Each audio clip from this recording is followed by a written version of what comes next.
ഇന്ന് നമ്മൾ mushroom fry ആണ് ഉണ്ടാക്കാൻ പോകുന്നത്. ഇത് നമ്മൾ സൂപ്പർ മാർക്കറ്റിൽ നിന്ന് വാങ്ങിച്ചതാണ്. ഇങ്ങനെ പാക്കറ്റായിട്ട് വാങ്ങാൻ കിട്ടുന്നതാണ്. അതിനെ ഒന്ന് ചെറുതായിട്ട് നുറുക്കി വയ്ക്കുക. ഇനി ഒരു പാൻ അടുപ്പത്ത് വെച്ച് അതിലേക്ക് ഓയിൽ ഒഴിച്ചു കൊടുക്കുക.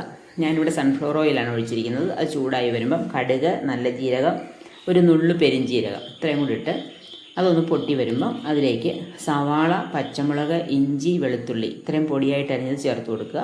ഇഞ്ചി വെളുത്തുള്ളി പേസ്റ്റ് ചേർത്താലും മതി. സവാളയുടെ കളറൊക്കെ മാറി വരുന്നത് വരെ ഒന്ന് വഴറ്റിയെടുക്കുക. ഒരു നുള്ളുപ്പ് ചേർത്താൽ സവാള പെട്ടെന്ന് വഴന്ന് കിട്ടും.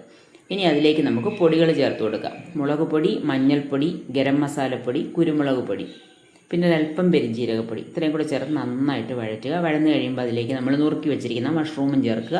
എന്നിട്ടൊന്ന് നന്നായിട്ട് ഇളക്കിയതിന് ശേഷം ഒരു 3 മിനിറ്റ് മൂടി വെച്ച് വേവിക്കുക.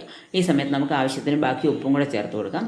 3 മിനിറ്റ് കഴിയുമ്പം ആ മഷ്റൂമിൽ നിന്ന് തന്നെ വെള്ളമൊക്കെ ഇറങ്ങി അത് നന്നായിട്ട് കുക്കായി കിട്ടും. പിന്നെ തുറന്ന് വെച്ച് ആ വെള്ളമൊക്കെ ഒന്ന് വറ്റിച്ചെടുക്കുക. ഇത്രയേ ഉള്ളൂ. നമ്മുടെ മഷ്റൂം പെപ്പർ ഫ്രൈ റെഡിയായി കഴിഞ്ഞു. ഇത് മുളക് പൊടി ചേർക്കാതെ കുരുമുളക് പൊടി മാത്രം ചേർത്തും ഉണ്ടാക്കാം. നല്ല ടേസ്റ്റിയാണ്. വേണമെങ്കിൽ മല്ലിയില വിതറി കൊടുക്കാം. അപ്പോൾ എല്ലാവരും ട്രൈ ചെയ്ത് നോക്കുക. വെജിറ്റേറിയൻസിന് പറ്റിയൊരു പ്രോട്ടീൻ റിച്ച് ഫുഡാണ്. വളരെ ഈസിയാണ് ഉണ്ടാക്കാനും. Thanks for watching.